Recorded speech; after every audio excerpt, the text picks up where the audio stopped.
FNCS Game 1. Make sure you like and subscribe.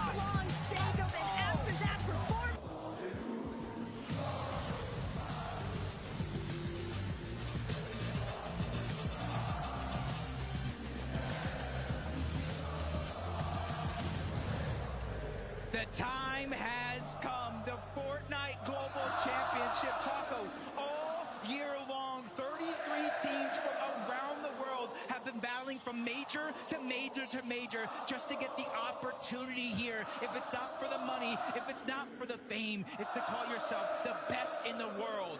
It's all about that player pride, Jacob. We know just how much is truly contained amongst so many of these trios competing here today. But starting things off hot already, this is an off-spawn fight that we have been expecting to see. And what I really want to know is the shakeup, the outcome. Prodoxy trying to get that first touchdown. Prodoxy gets the first weapon. Sure enough, Atrus on the run. Still trying to see if he can score away from this. But Pablo, he's been taken down. Chino's fallen too. It's Tayson with the comeback. Prodoxy trying to see if he can lock it down for his team. But Tayson determined to remove Prodoxy's team. And sure enough, disaster strikes.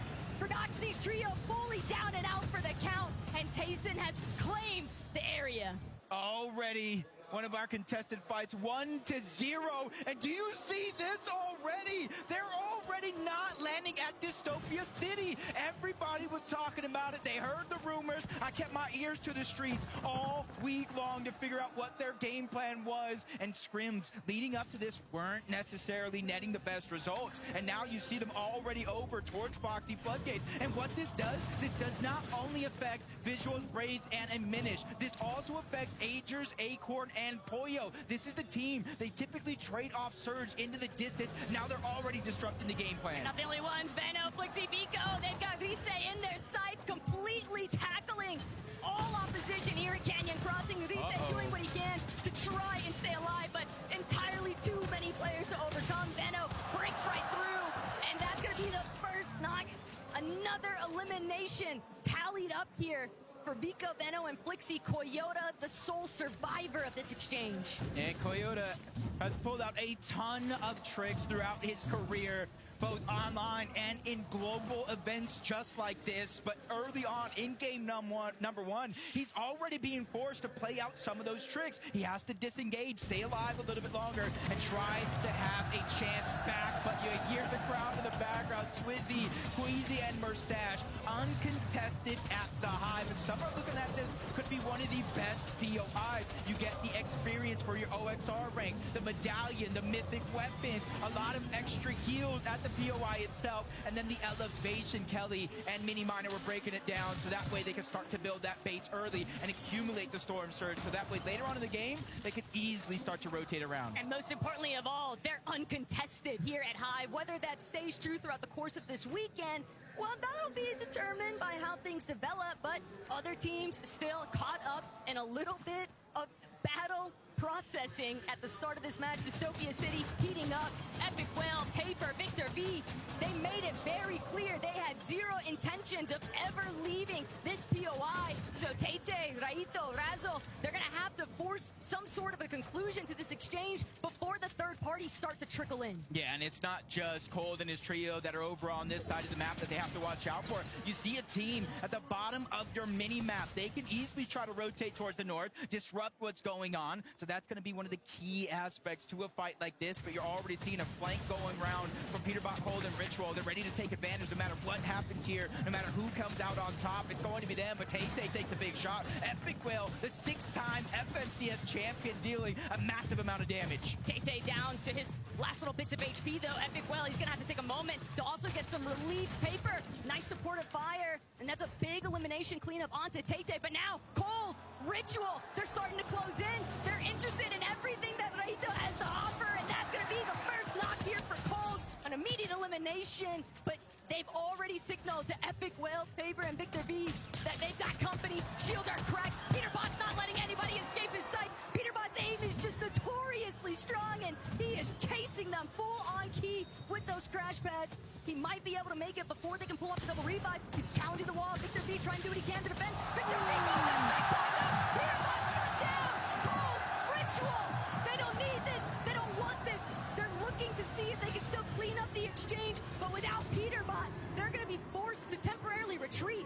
This is almost exactly how it was playing in some of those practice games. But this time, Paper, Epicwell, and Victor V, they're being the aggressors in some of these situations. They try to disengage. Epicwell goes down, but Victor V does it again. He was a huge part of them even making it to the global stage, clutch after clutch when his team went down through 4 different drop spots. But now the foot has been turned. Cold and Ritual now need to start to think in and outside of the box. How do we get our IGL back? This is exactly what Victor V did, from the revive to in the box, shutting down Peterbot early. Just so greedy there by Pete. Victor V doing exactly what he needs to, showcasing what kind of a fragger he is. But Atris, Tayson, in a spot of trouble here. A couple of splashes, gonna ensure that Chicho is still good to go. But Chicho, he needs an opportunity here for his team to provide a little bit more backup. FKS tries to apply pressure from a separate angle. Odd Hero also looking to see if they can get some good aggressive fire through, but things are just picking up at Rangers Ruin, and Tayson gonna be able to pull things out to a little bit of a standstill now. Chicho, Atris, Tayson, they might not actually have to force this battle. Yeah, it seems like they're overall just kind of prioritizing trying to get as much surge as possible. You see their material count relatively low in comparison to after winning that spawn fight. You'd think they'd try to get as much resources as possible, but they know when it comes to Storm Surge, it's essentially currency. It essentially allows you to freely rotate around the map versus other teams that might have to slowly rotate, sit in their surge bases a little bit longer, and figure out what they're going to do. But you see, they figured it out quick for Cold and Ritual. They already get the reboot back on up, and they're ready to play this one out because they're making way on over to Foxy already. Still a really big wake-up call, though, for this trio. They have got to be careful. We know just how capable they are at finding those eliminations, and they're not the only ones. Pollo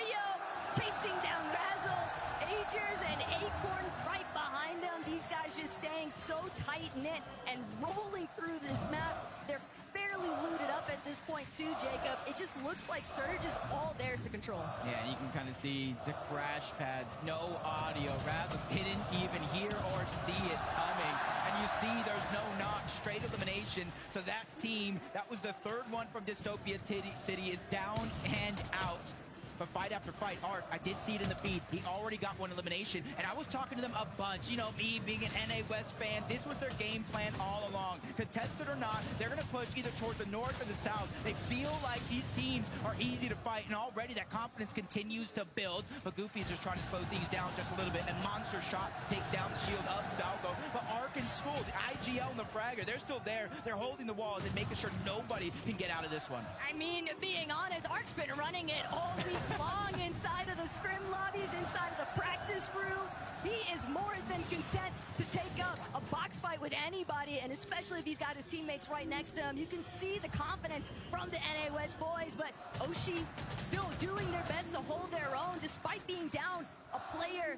It doesn't seem to be deterring them. They know they can't really leave this area because they're likely to be third party. They've got to just find a way to delay and hope that they have that little bit of a saving grace from another team entering the exchange. Uh-oh, I see somebody rotating relatively close. They said, hey, where's our invitation? We want to join this party. We want to figure out how we need to approach this situation, and they're lurking all the way underneath. So it's going to be Salco, School, and Ark, the ones that need to watch out just a little bit. Vortex and Goofy, they're just trying to hold their ground as much as possible. But this is the thing, against a team like Ark, School, and Salco, when you try to hold your ground like this, that's for them a sign of weakness. They're going to continue to put that pressure down. If you look at their material as well, they don't need to disengage out of this fight. They can wait as long as they want, because in essence, they're just denying you time, they're denying you opportunity, and denying the chance to get that reboot back. But it might not be as prime as what it initially appeared, not with Queasy hovering in the distance. You can see they got a little bit of elevation to work with too. They're bound to take notice of what's going down.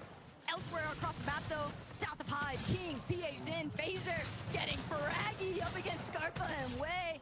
And that's going to be an easy cleanup there for King's team. Feeling really good about that aggressive start. Now over towards Supernova, and already early on, Taco, you can kind of see where the zone is favoring a little bit towards the north, massively towards the west. So even though Clix, Higgs, and Yamzo haven't had to rotate just yet, they can focus on trying to get as much Storm Surge as possible. They've run into trouble. There's a speed bump in their plan. That's Reet, Cooper, and Curly. And he was very vocal, Reet was. He said, hey, we understand what's going on around the lobby. We just got to make some things happen. They have 2 early eliminations. That comes with Storm Surge itself, and they're continuing to rotate through so many other teams' loop paths and pathways. There's also just so much confidence behind Ree and just teaming with a player that has so much faith in themselves. It's bound to just have that trickle-down effect to his teammates. Not to say that Cooper and Curly aren't clearly thinking of themselves in the same way, but it is a huge positive. But every single time this weekend, Jacob, that we see the Gentlemates, Malibuca, Ping, loading across the screen here, just waiting to find their reposition opportunity. That sole elimination on Malibuca right now, but tailing just behind Yapko, Panzer, and Seti. This could be disastrous if they don't realize what's coming up behind them. Yeah, there's no audio visuals that far away, so they're just going to try to get some easy surge. See the launch pads coming out. That's a huge signal. Seti and Panzer have to kind of second guess if they want to go for it, because Yapko's just getting beam targeted out of the sky. Just one shot left is all they need, but he possibly leaves that render distance and figures out a way to survive. Heads up to Seti and the Panzer. They not only building that to try to fire back on him, but that coincidentally enough shielded their teammate Yapko for him to survive. They fully protected their trio mate. That's just excellent team play, but pulling back, Baka, Pars, Pump, a little bit tangled up right now north of Supernova Academy. Saad, Snowy, and Ryu, though, arguably in a slightly worse position, but the intention is clear. These two teams very likely to clash here, Jacob. They could both definitely utilize Surge. We know just how high those numbers and that threshold can truly climb. Yeah, and these are two teams. I think they land relatively close to one another, almost contesting each other even. During some of those practice games, they were actually kind of feeling each other out, fighting it out, but neither team kind of won that scenario, no matter if they won the fight or not. So they're trying to take a slower approach, but that means they're rotating parallel with the zone moving towards the north. Stay toward the dead side of it all and just try to make sure they have the best chances to survive what could be a very, very chaotic Storm Surge if it does deactivate. And that's why you're seeing so many teams taking that proactive approach to try to gain some elevation, some high ground, and even if it means fighting it out on the Surge base. Hero, he knows Wixie is low. Nobody there to provide a little bit of backup either. That could be the first knock here. Hero with the big opening. FKS going to capitalize, immediately throws that body back into their box space control, and now FKS trying to make the approach from above. Just so aggressive though. Hero's gonna be forced to pull back just a little bit. Too much firepower breaking through, but Buniru just not healthy enough. Barely enough HP, and he can't escape from FKS. Aetherus even getting a little bit more involved from a distance, and this is part of the problem with trying to take some of these extended box fights. You just got these teams from so far away beaming through your walls. Yeah, just got yoinked away. But Kanada, Rapid, and Boltz, Kanada's perfection continues in terms of qualifying for every single FNCS Grand Finals in the history of FNCS. But I think he's coming with a different energy this time around. If you remember a few years ago, contested against Malibuca and Thomas at the Global Championship, he just had a different mindset. He's like, I'm contested, it's not gonna go well. This time, he's confident. He says, hey, we're going to win. And the way they've been playing lately, they have as good a chance as anybody at taking that top spot. A little bit of a sleeper, maybe under the radar team there, but Vanya, Mariez, Pixie, one of our major champion winners in EU, and now looking to see if they can extend their dominance across the global stage. Vanya, Mariez, Pixie, just steadily trying to creep up on the opposition, but thinking twice, recognizing a couple of the teams local to their area. They don't want to overextend here, but for Mariez, he's just waiting to see whether or not he can break out these floors from underneath Valor and Mansour, doing a decent job to prevent Vanya, Pixie, and Mariez from an outright collapse. Yeah, and they're just kind of playing as calculated as they can. We've seen a lot of these fights kind of not necessarily end as smoothly and as cleanly as some of these trios would expect, especially with so many third-party potential there. You know, we saw Atris just kind of yoinked that elimination away early on in this game, and now Banyard's just trying to target it after. He feels like he hasn't soloed out, dropped him down a few layers, but he's able to catch himself and not let this pressure get to him too much. But they're in the zone, Taco, and that kind of depletes any opportunity from heal off later on in the game the longer and longer you stay in this situation. But even if they win this here, they have to be careful. One team in front of them out of zone. You saw Chaff, you saw Reason, Mr. Savage. They're towards the north of them, so this is not going to be as dead side of a rotate as they think it will. But the main thing that I'm noticing, Jacob, is that Vanya, Marius, they're not carrying any white heal, so unless Pixie actually has something to work with, yeah, these guys are going to just have to get out of this position. They can't afford to keep tanking these early storm ticks. It's just not worth it. But on their way out, Bologna Mensor definitely not going to make it easy. Cole, Ritual, Peterbot, they might have just found Flixie and Venno and Vico, but for right now, Rangers Bruin, what seems like it might have been heating up, these guys are actually looking to kind of slow it down. Yeah, and for, you know, Ritual and his trio, they just kind of have scraps. They got sticks and stones. And look at this on the other side. Multiple minis, big pots, full health, almost max mats. And even though they don't necessarily have that information on one another, that is a great decision for them to kind of go their separate ways, because I would almost give that one up to Venno and his trio if that did fight it out. Continuing looking around, Cammy, Hottie Eye drop all the way from the Shining Span Bridge. And honestly, even though they're on different teams, Seti, Cammy, I don't know if it would have been the same global championship without him, but Storm Surge finally showing its face. 602 damage above the threshold. As much as I want to feel confident, we know that can change in the blink of an eye. Oh, easily, but Acorn and Agers, they might just be the ones to actually intervene here. They seemingly have favorable positioning, but Cammy, a little bit of pressure applied with the approach now of Malibuka, Ping, and Walks. Just trying to be wary. There is so much company in that area. It's very easy. Just one window edit for too long, you could easily be domed and taken down. Uh-oh, 321 damage below the threshold. This is a two-time NA West champion. In Major 1, they won 6 out of 12 games, just dominating the region. But contested off spawn, it tends to do things to you, especially when the team is running away. But they're still hot on the hills. These are still the two teams rotating parallel to one another. But Baka, Pars, and Pump, they've now ran out of options. Their hand is being forced, and they have to go in because Storm Surge will activate, and every 7 seconds they will take 25 damage. But the worst part still, Saad not actually in the same position. His team relatively healthy for their surge, at least for right now, Jacob. Bars, Baka, Pump, they're going to take a moment to pause, but now with these storm ticks starting to break away at their shields, they're going to be forced to fight it. Baka already out of this battle. Pars shortly after, but now Saad, Snowy, Ryu, this is a huge come up. These guys just got a little loot bomber package delivered straight to their front door.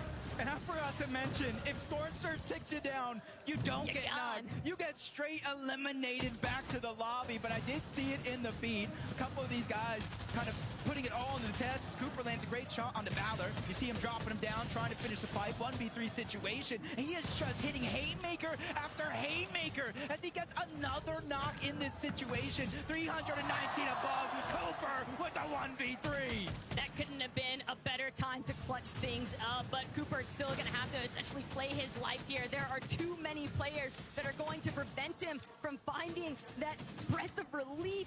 42 below even inside of that damage threshold for Surge. Jacob, it is so sad to see after what a phenomenal clutch he just pulled off, and with Walks, Malibuka, and Ping pressing behind him, that's going to be tough to actually survive. But Peterbot just continues to have to deal with playing the defensive here. Cold, Ritual, and Peterbot now looking to be on the move, but they're still just barely above this damage threshold. They're going to have to turn and fight eventually. They're sitting on a teeter-totter right now when it comes to Storm Surge, and it's knocking them above, below, and it's essentially doing a little bit of mind games for a team like this. And you see his material count, 3 builds left. They almost have to go onto the next team they see, but it's Venno and his trio. It's Kanada and his trio. There's so many dangerous players all around. They're just happy that they're 73 above the damage threshold, waiting for the next zone, but they have to do something because everyone around them is being proactive. They see them out the weak team. Vigo, Venno, Flixie, they're targeting over. Cole goes down. That's Kanada stealing away that elimination.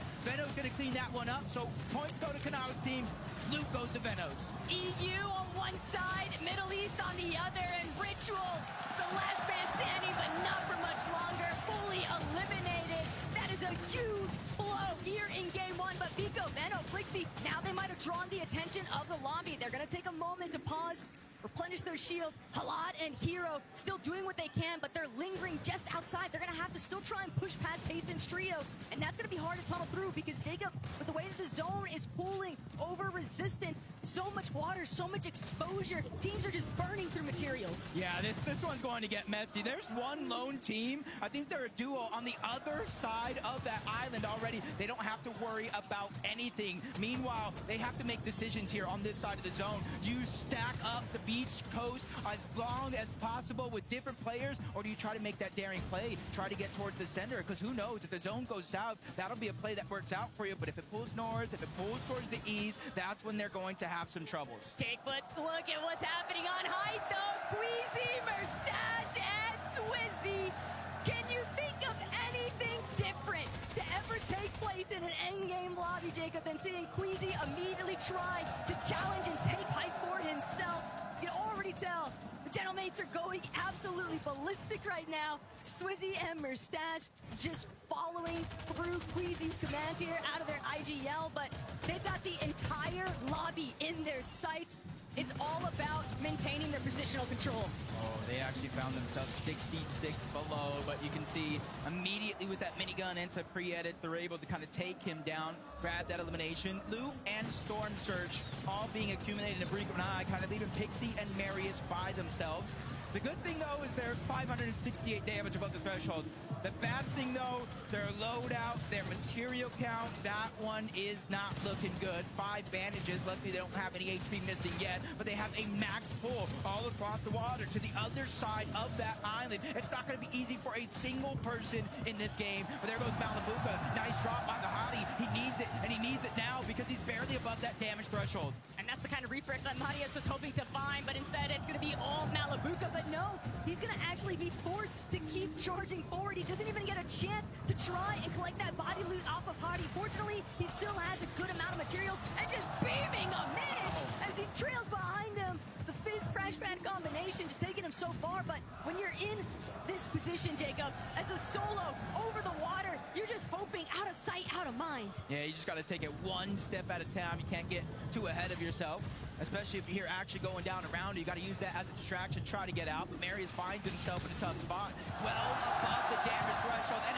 another elimination on the eye drop, but he is by himself as a solo with a rotation to make. Now he's just getting ticked away little by little until Halad is able to finally take him down. That's a big confidence boost for a team like that. Of course, but Height has had a couple of developments here. Striker and Kadu, we saw them posturing a little bit earlier on before that last rotate. This next pool is going to send everyone packing, though. Reason Mr. Savage Chap definitely setting up a visual is actually going to be one of the first to try and move into the next position. Cisco, Kaido, Striker, though, right up above. Kanada, Rapid, and Boltz trying to see if they can be a threat. But if you're going to be in this height position, you've got to make sure that you are controlling, funneling players away from height, away from secondary height even. But with the crash pads in play, Jacob, that's going to be so difficult. Yeah, you got to watch out, too. Chicho, Riz, Tayson, they're underneath. They're probably having their eye on the high ground. Cisco's trying to put good damage onto King Phaser and PH Sin, but it backfires on him, forcing him to retreat just a little bit. As Tayson's just building his way up, he knows he doesn't want to be stuck on that mess on the low ground. And even NA West in the elimination feed going crazy as Arkansas will take down King Phaser and PH Sin with a little help from Chap. But Tayson's got such an excellent position in that secondary high layer now, shooting towards that front side of zone. It's only Clicks and Iyamzo. They lost Higgs somewhere along the way. Iyamzo doing what he can to claim a little bit of space here next to Clicks, but ideally, they're going to have to duke it out in the low ground, Jacob. They need a big refresh. They've got to keep that material count high, but Merstash, he's actually falling the mid-ground, getting a little bit too chaotic, and he just couldn't break through. Yeah, Chicho's the one that gets the down, but Kadu's the one that steals away the elimination and getting a lot of loot for their efforts. Queasy trying to do the same thing.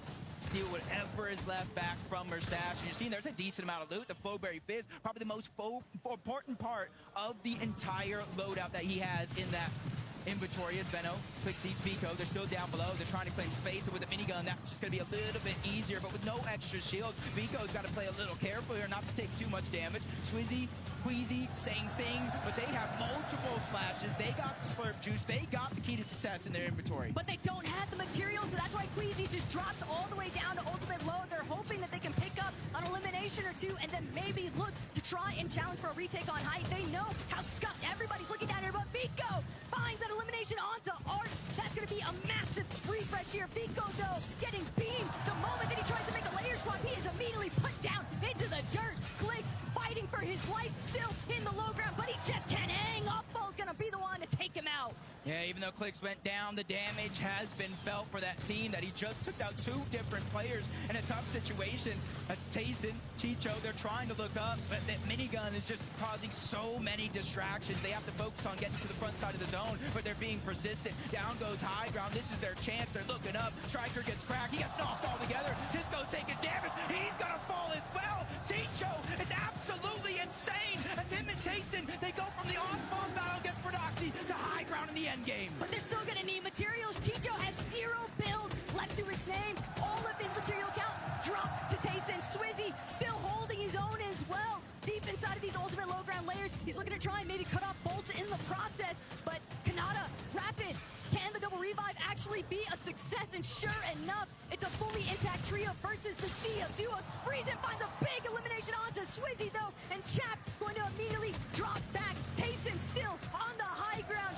This is looking grind up for Tayson to bring it home. That was a huge knock for Boltz. They finished that elimination on the reason. This is a 2v2v2, and the only team alive with all three is going to be Rapid, Kanada, and Boltz. Ow, that's not my fault. I didn't curse him, but it is now just one less player that they have to worry about. Tayson trying to drop down low, but maybe a little too soon. Chicho as well. He gets shut down. And Kanada, Rapid, and Boltz steal the game.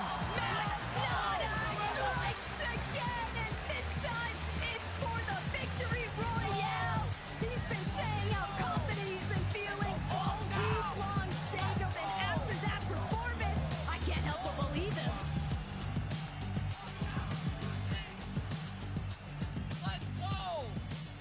Let's go, Kanada!